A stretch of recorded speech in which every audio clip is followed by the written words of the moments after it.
Samurai Bringer is a top-down action RPG roguelite with a rather unique artistic style, and a premise rooted in both Japanese history and mythology.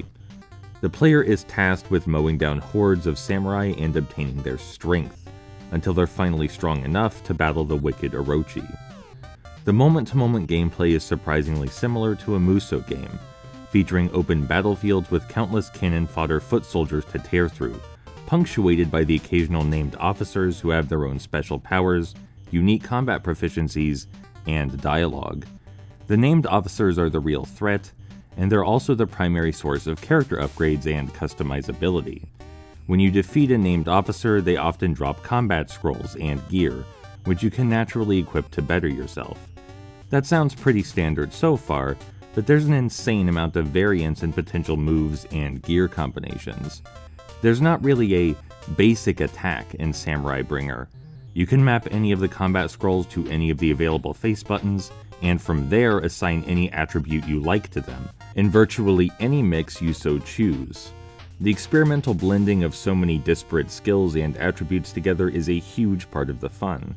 For a large portion of my playtime, my basic attack was a swing that dealt fire and lightning damage, hit multiple times at once, and even produced a shockwave.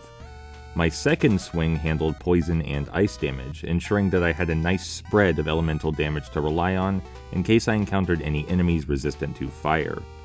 When you couple that with my self-made triple jump and massive dash, I was zooming around the maps, raining chaotic death upon my foes. The way the combat scrolls interact, stack, and feed off one another feels like creating an ecosystem, or a deck in Yu-Gi-Oh! The idea is to build moves with particular strategies in mind, which give you the greatest chance of victory. Of course, it's not just a power trip. Everything has a basic cost, which requires careful management of resources. The fancier your move is, the more SP it costs, and everything costs SP.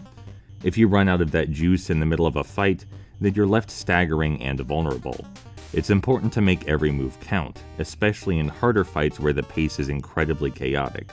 The smallest changes in your combat scrolls and playstyle make the biggest differences in overall outcome. There are also some linear upgrade opportunities via challenges which unlock permanent upgrades. This incentivizes the player to try out new weapons, playstyles, and skills, since said challenges inherently require the use of a large variety of mechanics. Last, but not least, the game has real style. It borrows a lot of elements from a whole lot of other media. It's a bit pixelated and grainy with simplistic polygons akin to retro 3D games, but it's also got smooth character models, sleek modern UI elements, detailed cartoon texturing on environmental objects, and a soundtrack that feels straight ripped from Game Boy Color and Game Boy Advance games. This veritable potpourri of presentational elements lends to an ultimately unique feel that successfully transports you to another world entirely for the duration of your playtime. Samurai Bringer's got flash and fashion, it brings a ton of fun gameplay ideas to the table, and it all plays together shockingly well.